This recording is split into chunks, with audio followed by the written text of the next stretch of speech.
All right, we have problem number 11 of our related rates problems. We have a spherical balloon inflated with helium at a rate of 100 pi cubic feet per minute. How fast is the balloon's radius increasing at the instant the radius is 5? How fast is the surface area increasing at that instant? And so now these problems are kind of stepping up in challenge a little bit. And we got to look first at this 100 pi feet cubed per minute. What did they just tell us? Well, they told us it's a rate. So we know it's a derivative. But what's it the derivative of? Well, first just think about it. You're inflating a balloon, so you're blowing air into the balloon. What would that change? Or what are you adding to the balloon? You're adding volume to the balloon. Or you look at your units here. Cubic feet, that's a measure of volume. And again, it's with respect to time. So what they've given us is dV dt, so the change in volume with respect to time, is a positive 100 pi cubic feet per minute. So that's the very first thing. Understand, what did they just give me? They gave me dV dt. Now, they would like to know how fast, yet another rate, the radius is increasing. So for part A, this is part A at least, part A, what we want to do is get some equation that relates volume to radius. This is for a sphere. Fortunately, that's not very difficult. You know the volume of a sphere. The volume is 4/3 pi r cubed. And I would say as a rule of thumb, when you're doing the homework, if there's a problem where they give you the formula, don't worry too much about it if it's a complicated formula. But if there's a problem where they don't give you the formula, that's probably one you want to know, or that's probably one you should know off the top of your head. And I would say the volume of the sphere is a formula that you should know off the top of your head. So the volume of the sphere, 4/3 pi r cubed. All right, let's take the derivative with respect to time. Take the derivative of both sides. The left side, not too exciting, we get dV dt. The right side, we notice 4/3, we notice pi. Those are constants, connected with multiplication.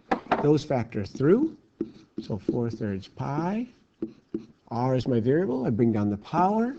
I make it one less. I don't forget the chain rule, because that's like r cubed. The derivative of the inside gives me dr dt. Okay, I can simplify just a little bit here. The 3's cancel out. I guess that was it. And now I'll sub in. They gave me right here at the start, dV dt is 100 pi. And how fast is the balloon's radius increasing? Oh, look, when the radius is 5. So right there they gave me r is 5. So I'll sub in those quantities. 100 pi, that's for dV dt. I've got a 4, I've got a pi, and they told me r was 5.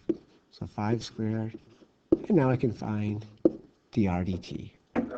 When I multiply out on the right side, 25 squared is 25 times 4. Oh, look at that. 100 pi dr dt. Over here it's 100 pi. Doing just a tiny little bit of algebra. We'll get over here, dr dt equals 1. We should put some units on that. Where are units? Well, volume was cubic feet. We could go through and cancel all the units and figure them out. Or we could just say, wait, it's a radius. That would be just a single dimension. That would be feet. And our time hasn't changed. So our balloon is increasing at a rate of 1 foot per minute. It seems like a lot of blowing to blow up that balloon. Okay, that's part A. There's also a part B, and you might not be a big fan of two-part problems, but had the text asked just part B without part A, we may have been at a little bit of a loss because they gave us volume here.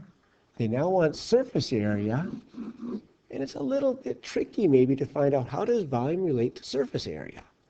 But because of part A, we also have another known quantity, dr dt, and radius would not be difficult to relate to surface area. So it's kind of nice that we did part A before we did part B.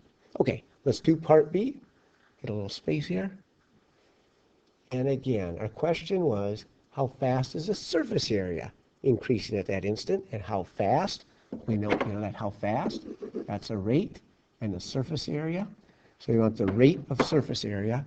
So we need an equation that relates surface area either to our radius or our volume.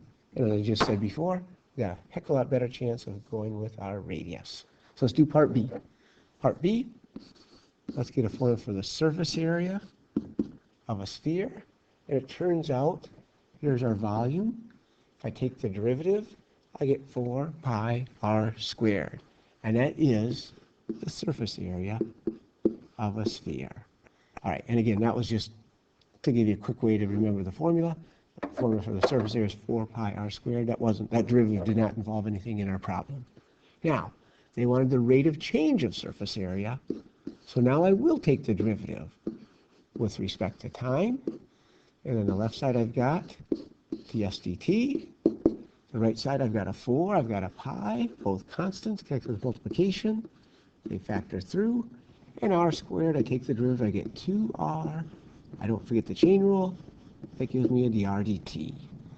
All right, so I've got a 4, I've got a pi, and r. That gives me 8 pi r dr dt. Wait a minute. I know dr dt. dr dt is 1. Wait a minute. I know r. That was initially at the very beginning of the problem. Remember that? They told us right up here. Look, r is 5. We just calculated dr dt is 1. Let's sub those in as well. Give myself just one more little click here of space. And so ds dt equals, I've got my 8 pi. The radius they told us was 5. Dr dt we had figured out from the previous problem was 1. And I multiply all that out, and I get a 40 pi. And it's surface area, so we'll know ahead of time the units will be square feet per minute. Again, we could go through the whole problem and see where those units come from. Or just at the end, we'll trust our work here. And just at the end, know that it's an area, and the area are square feet. And it's a rate, so it's square feet per minute. That completes our problem.